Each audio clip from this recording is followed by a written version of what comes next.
जय हिंद दोस्तों। कैसे हैं आप लोग? आशा करता हूँ कि अच्छे होंगे। सभी को राधे राधे, जय श्री राम, जय श्री कृष्णा। आज हम लोग लेके चलने वाले हैं मात्र 20 मिनट के भीतर चाल और वेग, स्पीड एंड वेलोसिटी को समझिए आसानी से। देखिए, इससे समझने से पहले आप हम लोग को देखना होगा दूरी और विस्थापन। दूरी किसे कहते हैं बाबू? कि तय की गई कुल लंबाई को हम लोग दूरी कहते हैं। कुल लंबाई को क्या कहते हैं? हम लोग दूरी कहते हैं। जबकि आपकी विस्थापन की बात करेगा तो विस्थापन में आराम से समझिएगा कि सबसे न्यूनतम दूरी को विस्थापन कहते हैं। सबसे न्यूनतम दूरी को विस्थापन कहते हैं। समझने का प्रयास कीजिएगा। जिससे सिंपल से बात में हम आपके बीच में एक रास्ता बनाते हैं। ए बिंदु से कोई वस्तु बी बिंदु की ओर जाना है। अगर इसे हम इस हिसाब से रास्ता बना हुआ है, समझिए ना, इस हिसाब से रास्ता बना हुआ है और आपसे कहा जा रहा भैया यहाँ पर दूरी बता दीजिए। अगर अगर ए दे दिया है 5, ए दे दिया हो आपको 6, ए दे दिया है 3, ए दे दिया 1 2 1 3 4, तो आपसे कहेगा भैया दूरी कितना है, तो आप सबको जोड़ के लिखना होगा। कितना हो जाएगा? 5 6 11, 11 3 14, 14 1 15, 15 3 हमारा हो गया 18, 18 15 न था बाबू, 11 3 14 1 15, 15 3 18, 18 18 3 21, 21 4 25। तो दूरी कहेगा बाबू तो 25 हो जाएगा। जबकि अगर आपसे विस्थापन कह दिया तो विस्थापन में आप लोग ध्यान दीजिएगा, सबसे न्यूनतम दूरी ए से बी जाने के लिए सबसे न्यूनतम दूरी तो हमें ए हो जाती है ना। तो इसे दूरी को नापना है। ये 5 हो गया बाबू, ऊपर से 3 हो जाएगा, यहाँ से हमें 2 हो जाएगा, यहाँ से फिर 3 हो जाएगी। यानी कि 5 3 8 2 10 3 13, यानी विस्थापन हमारा मात्र कितना हो जाएगा? 13 चलाएगा। लेकिन एक बात और ध्यान दीजिएगा, अगर ए बिंदु से बी बिंदु तक कोई व्यक्ति जाता है और पुनः ए बिंदु तक चला आता है तो आपको कहेगा दूरी कितना हुआ है। तो जब वापस ए बिंदु तक चला आया तो दूरी तो हमारा सेम हो जाएगा, इसका दुगना हो जाएगा, 25 दूना 50। लेकिन यही आपसे कहेगा विस्थापन कितना हुआ। विस्थापन जब आपसे विस्थापन पूछ रहा बाबू, विस्थापन कितना हो गया है, तो जहां से गया है वहां पे वापस चला आया तो न्यूनतम दूरी तो शून्य हो गई ना, तो विस्थापन यहाँ पे शून्य हो जाएगा। ये आप लोग समझ गए हो दूरी विस्थापन। अगला बात पे ध्यान दीजिएगा, दूरी सदैव धनात्मक होता है। दूरी सदैव क्या होती है? दूरी सदैव धनात्मक होगा बाबू, धनात्मक होता है। जबकि यही बात आपसे कहेगा विस्थापन में, तो विस्थापन जो होता है ए प्लस, धनात्मक, ऋणात्मक और शून्य तीनों हो सकता है। धनात्मक, ऋणात्मक और शून्य तीनों हो सकता है। जबकि दूरी हमेशा क्या होगा? दूरी हमेशा पॉजिटिव होगा बाबू। और नहीं तो अगर नहीं चले हैं, विरामावस्था में, तो दूरी शून्य होगा। विरामावस्था में अगर रहेंगे तो दूरी क्या हो जाएगी? हमारा शून्य हो जाएगा। सबसे महत्वपूर्ण बात है। दूसरा का महत्वपूर्ण बात यह है कि दूरी भी एक सदिश राशि है। एक मिनट, दूरी एक अदिश राशि है जबकि विस्थापन एक सदिश राशि है। दूरी एक अदिश राशि है बाबू, अब विस्थापन कहेगा तो विस्थापन एक सदिश राशि है। तीसरा बात को आप लोग ध्यान दीजिएगा। तीसरा बात यह है कि अगर हम दूरी की बात करेंगे तो इसका एसआई मात्रक मीटर होता है और विस्थापन का भी एसआई मात्रक क्या होती है? मीटर होता है। अगर हम बात करेंगे विमीय फॉर्मूला का, विमीय सूत्र का, तो दूरी का जो विमीय सूत्र होगा बाबू वो m पर पावर 0, l पर पावर 1, समय पर पावर 0 हो जाएगा।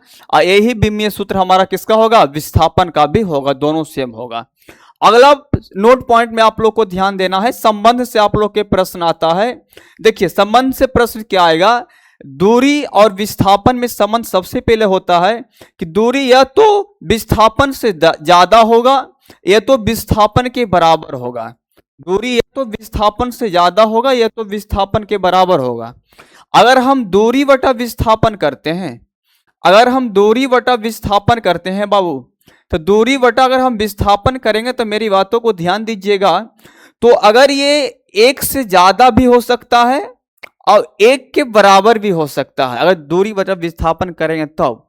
लेकिन अगर इसी को हम लोग उलट देते हैं, और कोई कहेगा कि नहीं हमें विस्थापन बटा दूरी कर देना है, तो अगर विस्थापन को ऊपर लेके चले जाइएगा और नीचे को आप दूरी लेके चले आते हैं, तो ये हो सकता है 1 से कम हो या 1 के बराबर हो। समझ गए यहां तक? यहां से इससे बाहर कोई प्रश्न नहीं आएगा। अगला हमारा चाल है। एकांक समय में तय की गई दूरी को चाल कहते हैं। एकांक समय में तय की गई दूरी को चाल कहते हैं बाबू। जबकि विस्थापन कहेगा तो ध्यान दीजिएगा, एकांक समय में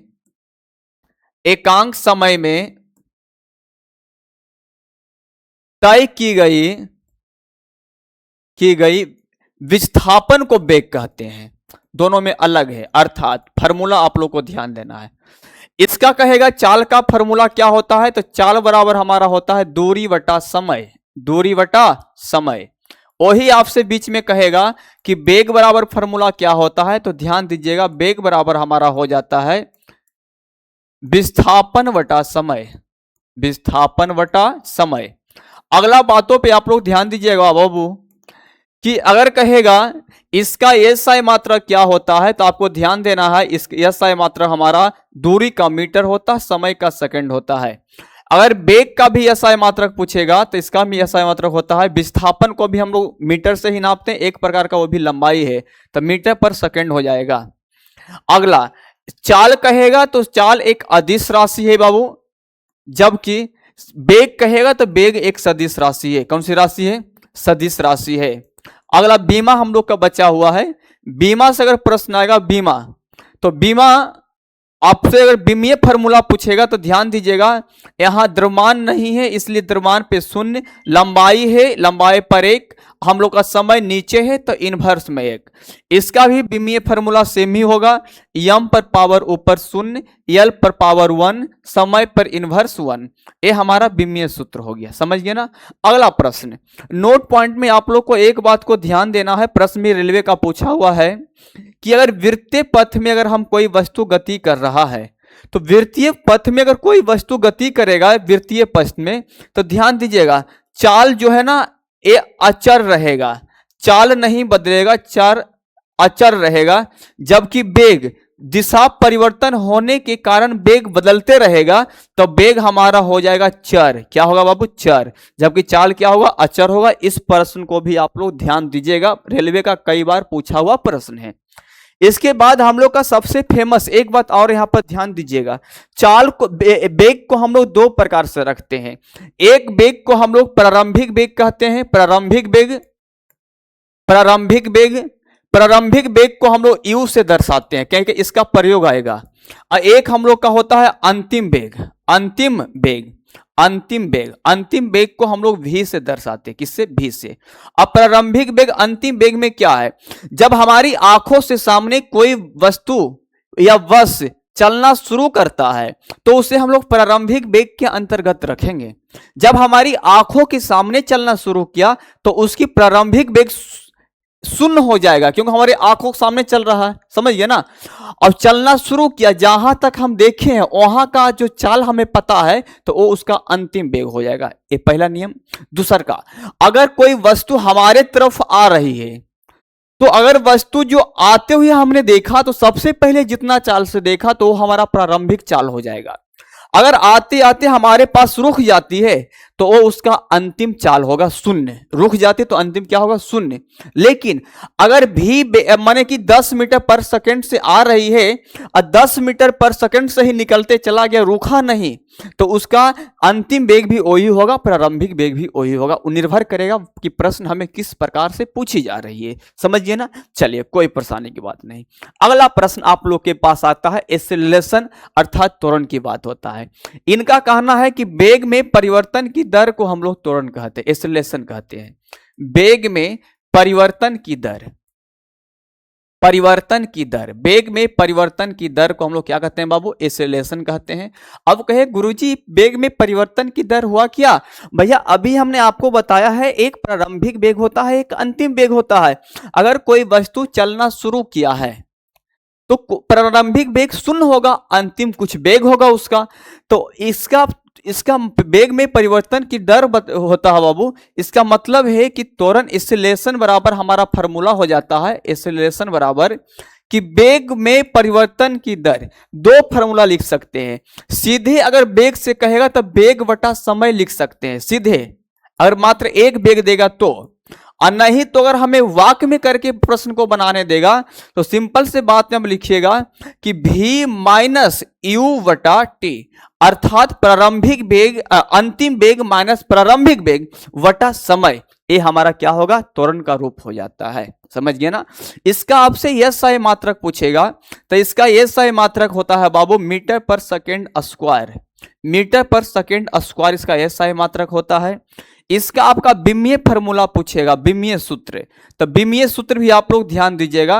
केजी में कुछ नहीं है तो केजी में आपको इस प्रकार से लिखा शून्य मिलेगा कि एम पर लिखा हुआ मास पर, समय एल पे 1 मीटर 1 है तो 1, समय इनवर्स में 2 है, या इस प्रकार से लिखा हुआ मिल सकता है। नहीं तो आपको इस प्रकार से भी लिखा हुआ मिल सकता है क्या कि यम सीधे यल पर पावर 1 और टी पर पावर -2, इस प्रकार से भी आपको लिखा हुआ मिल सकता है।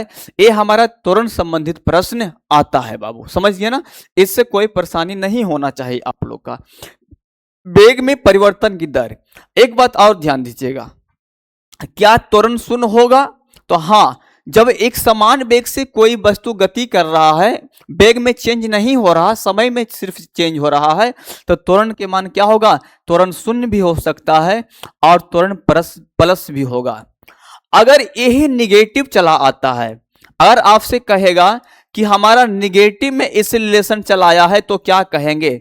अर्थात त्वरण की जो मान है बाबू, ये त्वरण का जो मान है अगर ये निगेटिव में चला आता है, माइनस में चला आता है, माइनस में चला आता तो इसे हम लोग क्या कहेंगे? तो इसे हम लोग मंदन कहेंगे। क्या कहेंगे? मंदन कहेंगे, मंदन कहेंगे।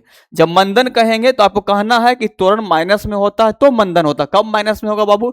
जैसे बस आ रही है, 10 मीटर पर सेकंड से बस आ रही है, उसको हमारे जगह पे रुकना है तो बस अपना स्पीड कम करते चला जाएगा।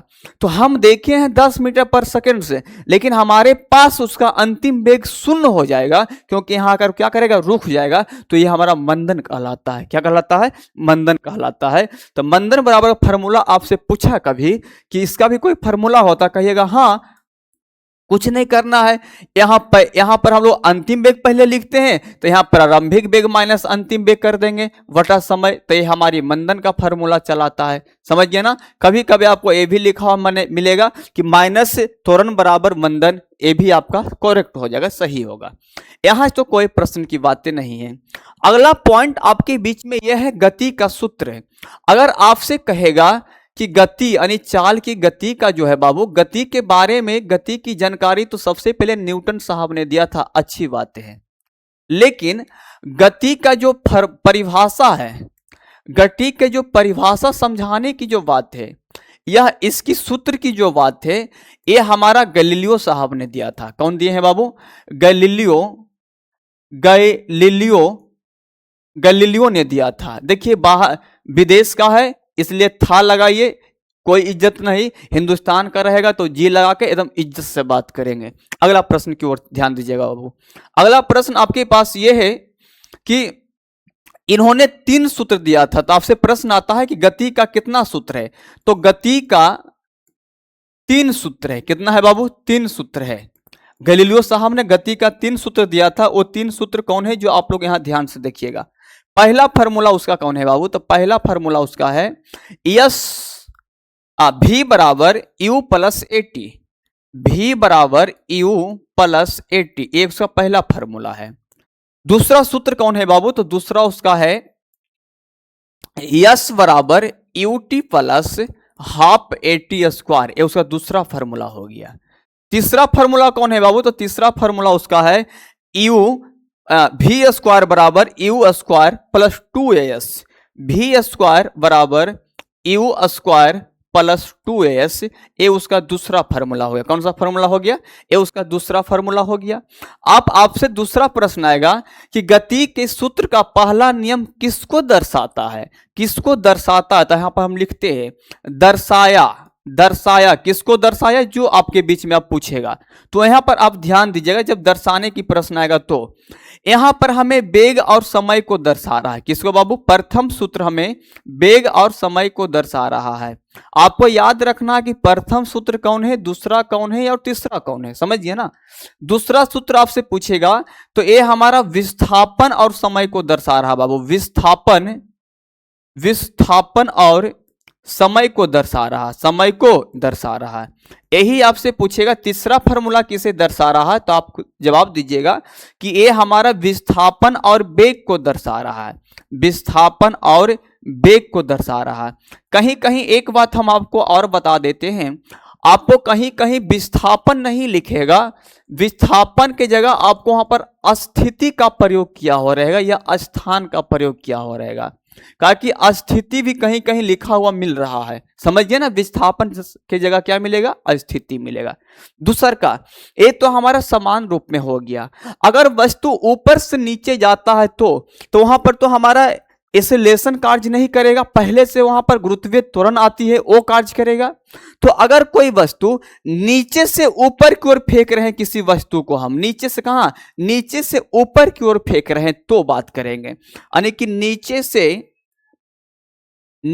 से ऊपर की ओर फेंकेंगे तो, ऊपर की ओर फेंकेंगे तो सबसे पहले मेरी बातों को ध्यान दीजिएगा। जब नीचे से ऊपर की ओर फेंकेंगे तो नीचे से ऊपर की ओर फेंकेंगे अर्थात हमें जी का गुरुत्वीय त्वरण का विरोध करेंगे, तो जी को हम लोग माइनस ले लेंगे, अर्थात पहला सूत्र हो जाएगा v बराबर यू माइनस जी टी।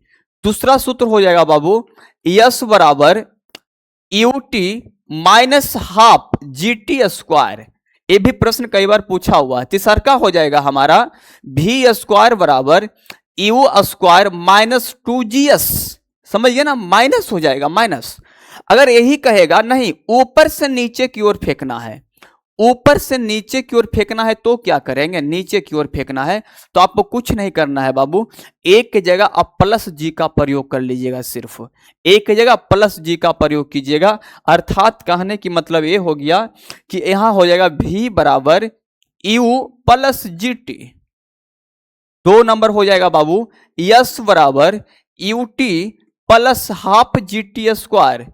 तीसरा फॉर्मूला आप लोग के हो जाएगा बाबू v स्क्वायर बराबर यू स्क्वायर प्लस 2g's, जहां g के मान तो हम सभी लोग जानते हैं कि 9.8 मीटर पर सेकेंड स्क्वायर होता है। जल्दी से बनाने के लिए हमें 10 मान के भी काम कर लेते हैं, कोई परेशानी की बात नहीं। अब मात्र इसका ग्राफ बचा है, ग्राफ से आप लोग का प्रश्न आता है, इसलिए इसका ग्राफ को भी ध्यान देना है। ग्राफ, पहला ग्राफ हम निकालते हैं वेग प्रवणता का। पहला ग्राफ हमारा किसका है? वेग प्रवणता का ग्राफ है। इसमें हमें समय और विस्थापन के बीच में संबंध देखने को मिलता है।